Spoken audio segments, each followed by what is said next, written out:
नमस्कार, आप देख रहे हैं बुलंद आवाज पूजा सिंह के साथ। दोस्तों, जैसा कि आप लोगों को पता है कि मिल्कीपुर में विधानसभा का उपचुनाव होना है 5 फरवरी को, और इस चुनाव का नतीजा 8 फरवरी को आएगा।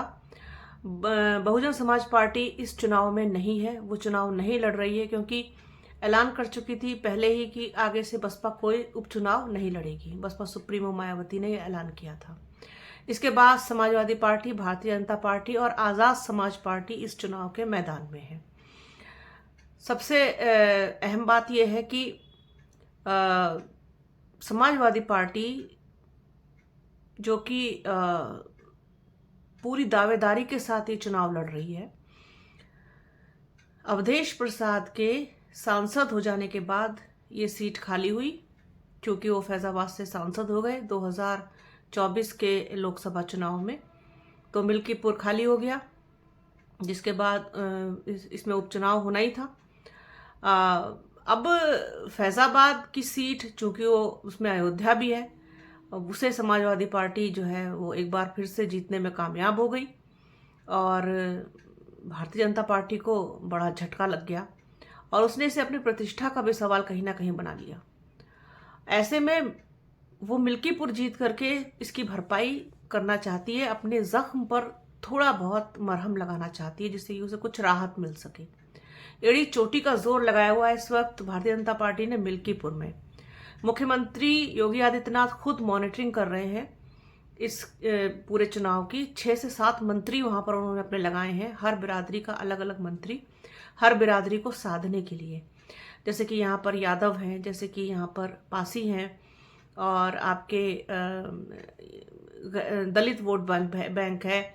इसके अलावा आपका क्षत्रिय भी हैं, वैश्य भी हैं, और आपके चौरसिया हैं, मुस्लिम हैं, ठाकुर हैं, सभी लोग हैं यहाँ पर बिरादरियाँ। उनको साधने के लिए अलग अलग मंत्री तैनात किए गए हैं मिल्कीपुर में। आज़ाद समाज पार्टी ने भी अपना जो है प्रभुत्व दिखाने के लिए पासी समाज से अपना कैंडिडेट उतारा है, सूरज पासी। और बड़ी दिलचस्प बात यह है कि आज़ाद समाज पार्टी का कैंडिडेट भी पासी बिरादरी से, और समाजवादी पार्टी का कैंडिडेट भी पासी बिरादरी से, और भारतीय जनता पार्टी का कैंडिडेट भी पासी बिरादरी से। अवधेश प्रसाद के बेटे अजीत प्रसाद को समाजवादी पार्टी ने टिकट देके यहाँ मैदान में उतारा है। भारतीय जनता पार्टी ने चंद्रभानु पासवान पर दांव लगाया है और अपने कई चहीते लोगों को नाराज कर लिया है। यहाँ तक कि एक जिला महामंत्री जो थे उनके, त्यागी, उनको हार्ट अटैक भी आ गया कि उनका टिकट कट गया। और बाबा गोरखनाथ जो थे वो भी लाइन में थे कि शायद उनको यहाँ से टिकट मिलेगा, क्योंकि बाबा गोरखनाथ ने एक बार यहाँ पर हराया है अवधेश प्रसाद को, जीती है वो सीट मिल्कीपुर। हालांकि इस वाले एरिया में दबदबा समाजवादी पार्टी का रहा है हमेशा से ही।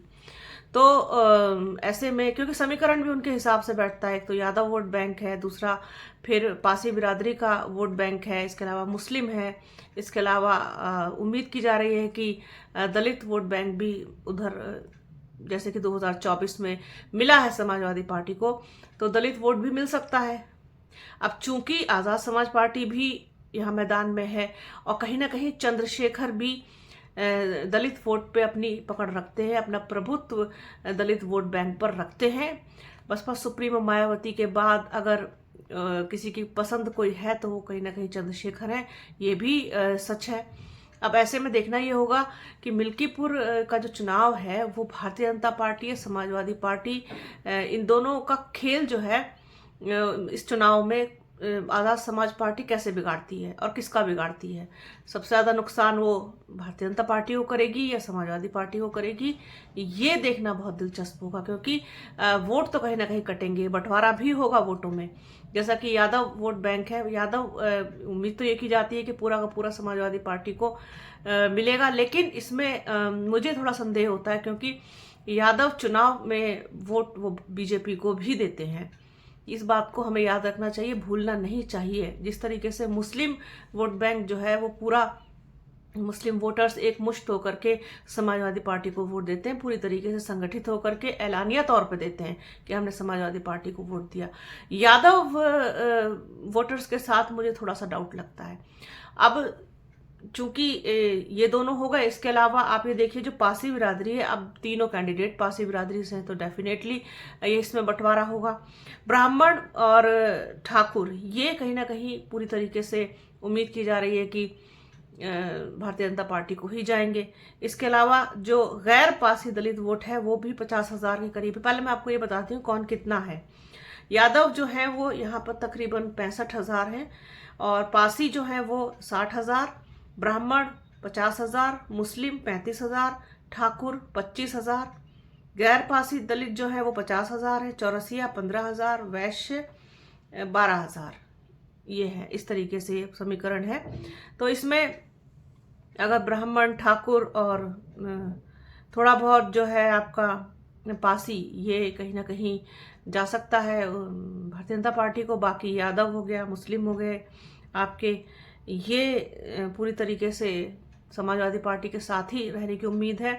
फिर उधर आज़ाद समाज पार्टी, उसमें भी आप देखिए एक तो वो पासी बिरादरी, वो वोट बैंक। इसके अलावा आपका जो गैर पासी दलित है वो आज़ाद समाज पार्टी को कहीं ना कहीं शिफ्ट हो सकता है, क्योंकि मैंने कई जगहों पर अभी जो प्रतिक्रियाएं देखी हैं लोगों की कमेंट बॉक्स में, वो लोग यही कहते दिखाई दे रहे हैं कि एएसपी के साथ वो जा सकते हैं, क्योंकि वहाँ पर बीएसपी नहीं लड़ रही है, तो फिर उनके लिए जो दूसरा विकल्प है वो एएसपी हो सकता है, ऐसा मतलब माना जा रहा है। और विशेषज्ञ भी ऐसा मान करके चल रहे हैं, क्योंकि इसीलिए कह रहे हैं कि समाजवादी पार्टी को नुकसान करेगी आज़ाद समाज पार्टी, या फिर बीजेपी को करेगी।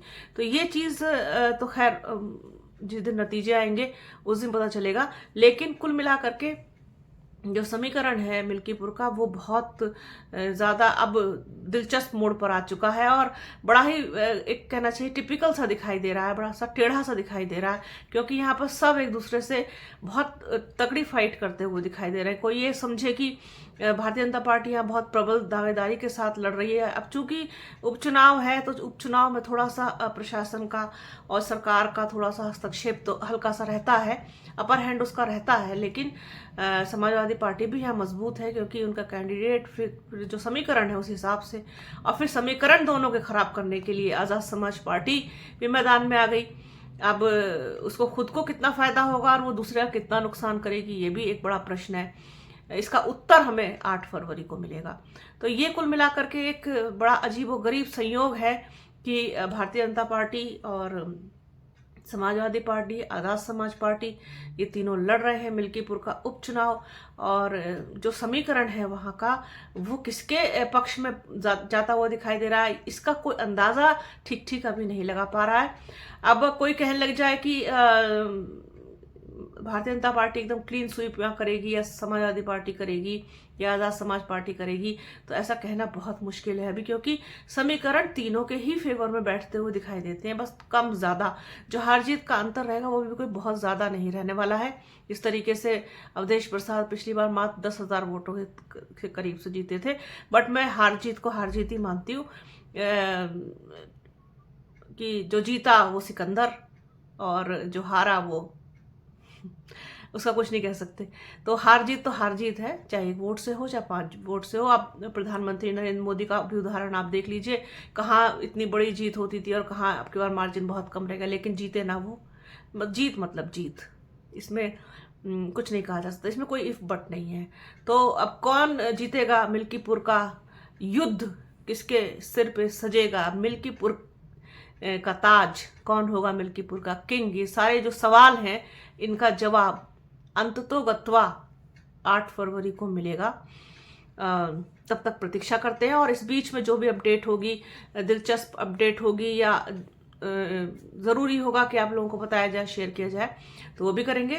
तो बने रहिए हमारे चैनल के साथ। हमारे चैनल को लाइक कीजिए, शेयर कीजिए, सब्सक्राइब कीजिए, बेल आइकन घंटी जैसी आकृति ज़रूर दबाइएगा, जिससे कि आने वाले वीडियो का नोटिफिकेशन आपको मिल सके।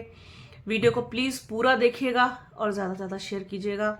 अपना और अपनों का बहुत ख्याल रखिए। जल्द मिलूंगी आपसे एक नए वीडियो में, एक नए मुद्दे के साथ, एक नई चर्चा में। तब तक के लिए जय हिंद।